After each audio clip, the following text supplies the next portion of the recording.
Hello my friends, welcome to കുഞ്ഞീസ് ലക്ഷ time. നമുക്കിന്നൊരു നല്ല ഒന്നാന്തരം രസം ഉണ്ടാക്കാം. മഴ സമയമായതുകൊണ്ട് ദഹനത്തിനും ആരോഗ്യത്തിനൊക്കെ നല്ലതാണ്. ഒരു തവ അടുപ്പ് വെച്ച് നമുക്ക് കോക്കനട്ട് ഓയിൽ ഒഴിച്ച് കൊടുക്കാം. അതിലേക്ക് ഒരു സ്പൂൺ കടുകിട്ട് കൊടുക്കാം. ഒരു ചെറിയ സ്പൂൺ ഉലുവ ഇട്ട് കൊടുക്കാം. അതിലേക്ക് ഒരു പിടി കറിവേപ്പില ഇട്ട് കൊടുക്കാം. ഒരു പിടി വെളുത്തുള്ളി ചെറുതായി അരിഞ്ഞിട്ട് കൊടുക്കാം.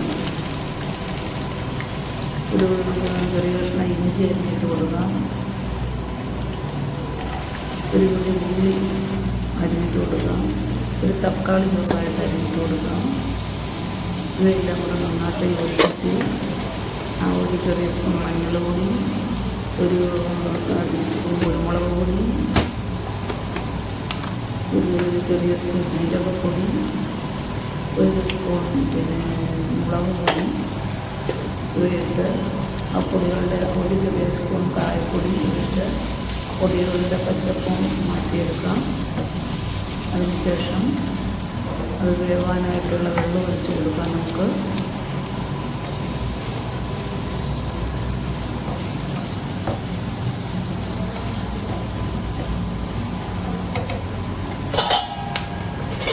വെള്ളമൊഴിച്ച്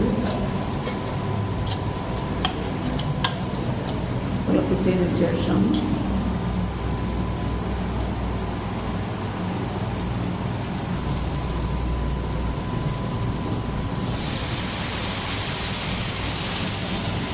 നമ്മളൊരു പുളി ചെറിയുള്ള പുളി വെള്ളത്തിലിട്ട് വെച്ചിട്ടുണ്ടായിരുന്നു.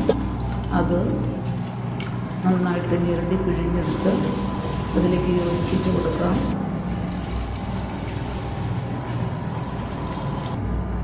അതിനുശേഷം ആവശ്യത്തിന് കൊടുക്കുക,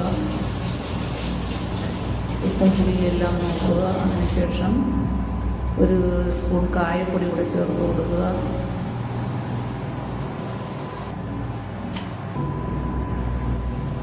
നന്നായിട്ട് മൂടി വെച്ച് തിളപ്പിച്ചെടുക്കുക. നല്ല ഒന്നാന്തരം രസമാണ്. ആരോഗ്യത്തിന് വളരെ നല്ലതാണ്. ദഹനത്തിനൊക്കെ വളരെ നല്ലതാണ്. അതിനുശേഷം ഊണിൻ്റെ കൂടെയോ അതിനുശേഷം ഒരു ഗ്ലാസ് രസം കുടിച്ചാൽ അത്രയും നല്ലതാണ്. Thank you for watching.